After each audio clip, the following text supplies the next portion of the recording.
What's up, you guys? Welcome back to my channel. So Farrah Abraham, she was a guest on a podcast recently. The name of the podcast is called Just the Sip, and it is hosted by a man named Justin Sylvester. I'm going to talk a little bit about some of the things that she said on this podcast. She talked about her daughter, Sophia, sending her back to public school for her high school years.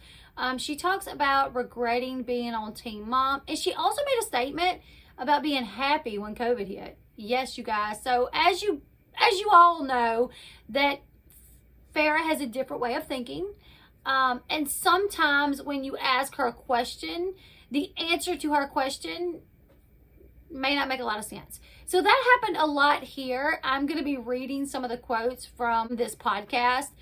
Questions that she was asked and the way that she answered. If it seems like it doesn't make sense, it's just the way that she answered, I assure you guys. So, when asked about turning 30 and her regrets, Justin asked her if there was anything that she could scrub from the internet, what would it be? If she had the opportunity to just take something off the internet about her, what would she remove off the internet? Now, I have an idea.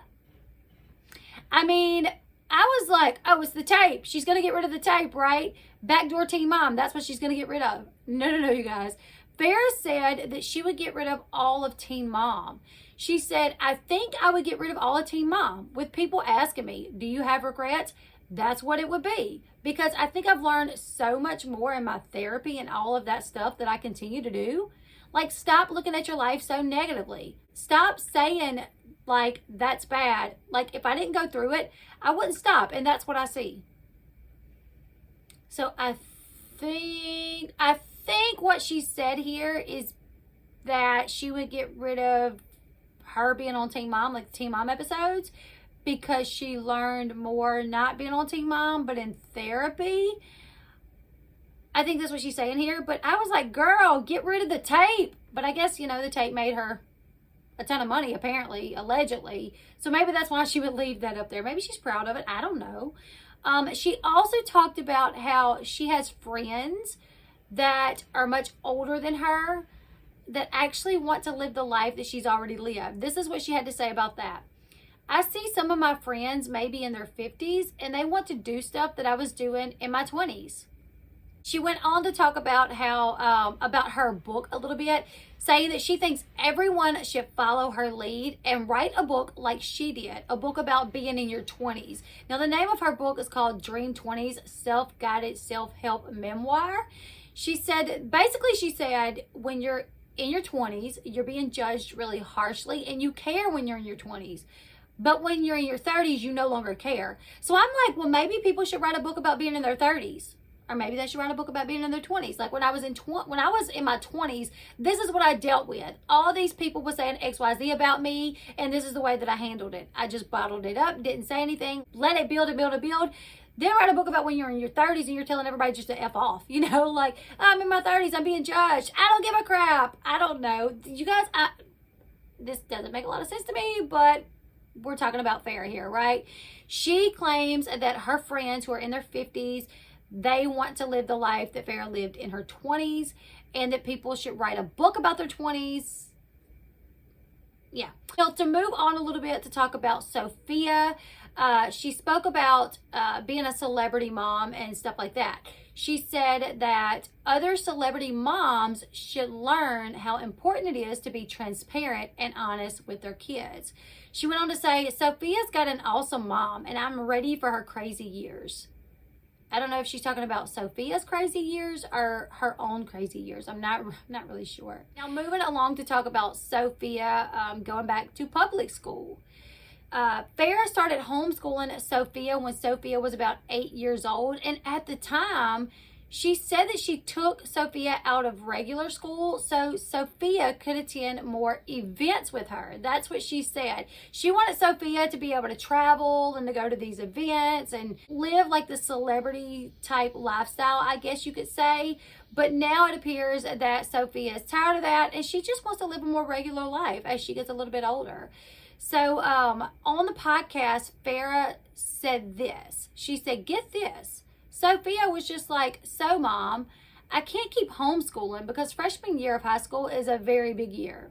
And I was like, Sophia, I was already planning on you going back to public school for freshman year if it's so important. And then Farrah went on to say, but those are the kind of things that we do talk about.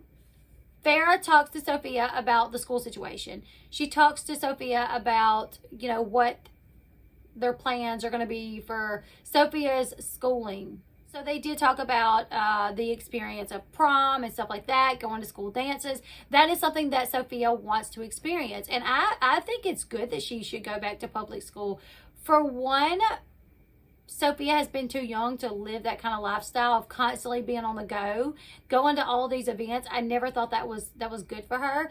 Another thing too is with her going to public school, if her teachers notice anything amiss, it will be reported. So that's a good thing for Sophia. A lot of people have speculated that Sophia may not be in the best situation, that her home life may not be good. A lot of people have speculated that maybe CPS needed to just check in at least, you know. So I think the good thing with this, Sophia will get to finally live somewhat of a normal life. She will go to high school. She will get to experience dances, proms, you know, things such as that. And if something is amiss, her teachers will be there to hopefully pick up on that and then take the appropriate action. Now, talking about the prom situation here, Farrah said, like, we don't want to sacrifice some of those beautiful moments like prom. I don't want to hold my child back from those experiences, but I was happy when COVID happened because it was like a chastity belt for people at prom. I don't even think they had a prom when COVID hit. These kids, I know they didn't. I know what's so crazy is when COVID hit, these seniors that have been looking forward to walking down the stage, walking across the stage in their cap and gown and receiving their diploma, that one child who worked so hard all their life to get the best grades possible so they could be, you know, at the top of their class and receive these awards, that didn't get to happen publicly. So to say, like, oh, I'm so happy that COVID hit because it was like a chastity belt at prom. No, girlfriend. There was no prom. All these people missed out on these experiences that now you want your daughter to have. You want your daughter to have prom. Well, the seniors 2020, they did not get to have a normal prom. And that blew me away, you guys, that she would say that. So strange that she would say that. After that strange comment, Farrah added that she'll never say that Sophia will not make the same mistakes that she made. Only saying that if Sophia makes those mistakes, that she will be there to support her and help her get through them. Well, that's good to know. I guess she's basically saying if Sophia gets pregnant at a young age, I'm not saying that she won't, but I am saying that I will be there for her. Okay.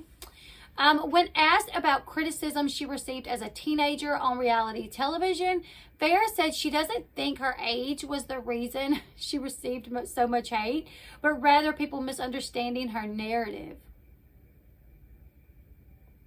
Now, I have to say, I think this question was misunderstood. Like, the host was basically asking, so how was it like being so young and being in the public eye and receiving a lot of hate? And Farrah's like, I don't know, it had nothing to do with my age. Nobody said that it did. Just how was it at that age trying to navigate that? So crazy. This is what Farrah had to say, though. I mean, you know, being young, I don't think that was the issue. I think others really not, I guess, knowing my narrative as the girl who I was to just be heard. And I think that's what makes people so defensive. I don't know. If I'm not right or if I'm wrong, just let me know. But if people are not heard for who they are or what they think they're trying to achieve or are their core, they get very defensive. I was made out to be, you know, a woman in adult entertainment, and I wasn't. I think she still continues to do work in the adult entertainment industry, doesn't she? Like, she still has her line of toys, and I think she has an OnlyFans. So yeah, let's continue. She said, I was made out to be someone who didn't love or consider their mom, but I really do. Or maybe I'm a bad mom, and I'm really like one of the best moms. So I think anyone would kind of be defensive of that. On how she treated her mom, Deborah Danielson, on 16 and Pregnant and Teen Mom, and if she looks at those moments with more understanding now, this is what she had to say. I think I've always realized what my mom has tried to say. I think my mom is in a very different place as a person, and I think a lot of us need to understand what is truly going on in our households at the time that we're watching, whether it's mental health, mental illness, or his disabilities. And I think a lot of that was just never really shared. I mean, I guess that can make sense. Like, we only got to see a piece of what was going on between those two, so we never got the full story. I guess that makes sense. She went on to say, and I think I've learned, just using me as an example, I don't want to speak for anyone who's not here. I've learned that I have severe ADHD, and I've learned that I have some other severe issues that I never took the time to take care of or think about that impacted my life. And I think less drama will bring some better health standards and better communication to your life. Moving on, she talked about whether or not she lets Sophia watch Teen Mom. This is what she had to say. I, for one, am one of those mom who's like, I'm turning on Teen Mom and we're watching it because this mama ain't got nothing to hide. But I think that's why I'm a little different, that's what she said. I guess she thinks the other girls aren't allowing their children to watch it because they got something to hide. I'm not really sure. Farrah then went on to blame her parents for the outburst that she used to have on the show. She said the angry Farrah that some of us saw was really like, my parents don't tell me where they come from.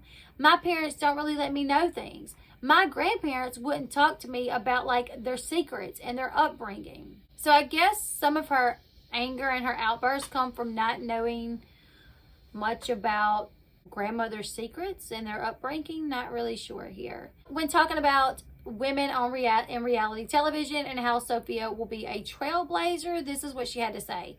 I empathize and sympathize with them all. I continue to educate myself so I know how to help them, like for decades further. And I'm excited to. If I ever take that leap into my career and my life, I'm just so excited about my own life. But it does make me sad, I talk to my own daughter and I'm like, hey, Soph, let's just talk about some of these awesome people who maybe do music and rapping and they come from reality TV and stuff. I don't know. Seems like she was saying she's happy that people come from reality TV and they move on to do other things. So she wants to be supportive and she wants to give them advice if she ever decides to do that. I don't know, you guys. This is so crazy. She went on to say, but the last thing I want to see my daughter is be, a child star who was only getting attention on magazines in a couple years for having babies and are having fights or making a bad life, weird, rocky road situation. Because I know, like I say to Soph, I've been through that. I know how to do everything and make your dreams come true. You don't need a guy, a network. You don't need a streaming platform. Like, I got you, girl. Well, that's good that she doesn't want Soph to be like a teen mom and be on, on magazines just because of negative stuff. Like, that's good, I guess. Farrah added that a lot of reality TV stars today, including some of her friends on Netflix, want to keep repeating the things that Farrah has already done. She said instead, she wants Sophia to be a trailblazer in her own way. When talking about dating, if she's looking for love, what her plans are for a man, this is what she had to say. I just realized that I've been paid so much to be on dating shows that it's kind of going backwards and being counterproductive for me to be on apps and those things. Also, not to put a wrench in it, I've traveled all over the world for dating, TV stuff, and I'm just like, wow, I put myself out there, and I put myself out there so much in my 20s that I really just don't care to be wasting my time on it anymore. Okay. And then she said that she actually did recently tell Sophia that she will not be dating for the next 4 years because of the recent assault. I'm going to quote her really quick. So this is what she said. But I did tell Sophia recently, like, hey, I will not be dating for 4 years because I recently was assaulted. But also recently, I feel like it's not a safe environment for me to really date.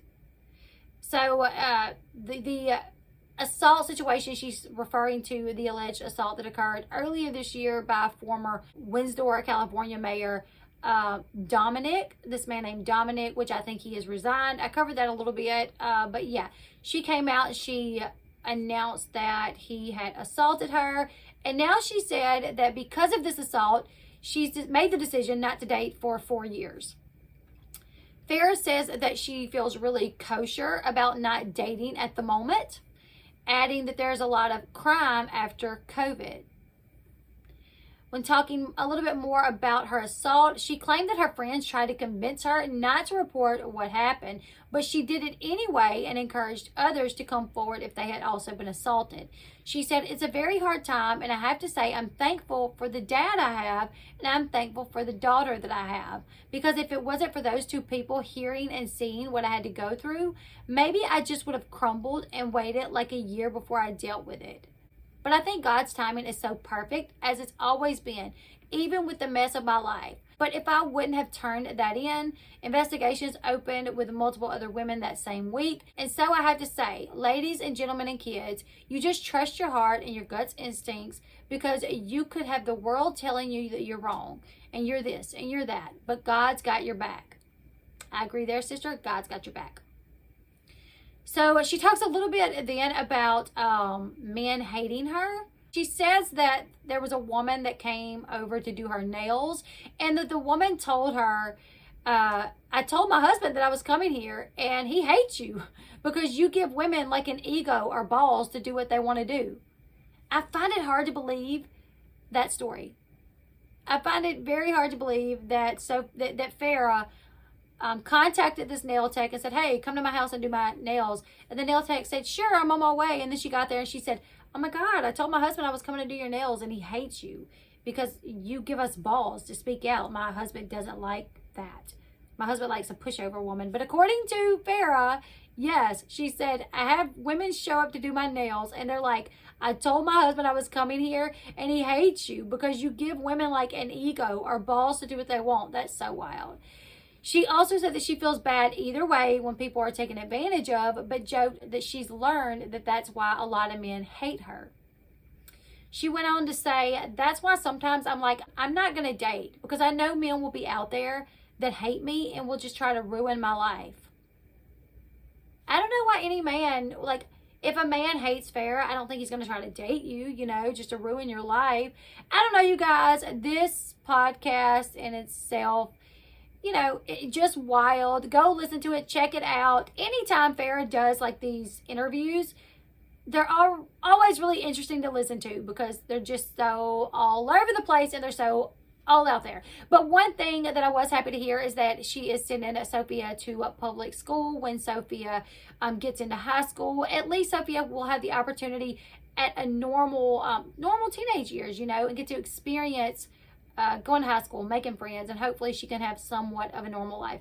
You guys leave me your thoughts in the comment section below. Are you guys shocked at this podcast, what she had to say? She's happy that COVID happened because it was like a chastity belt for those kids at prom, even though the proms were canceled. So shocked. Make sure you give this video a thumbs up. Subscribe to the channel if you haven't already. And until next time, I'll see you guys later. Goodbye, everyone.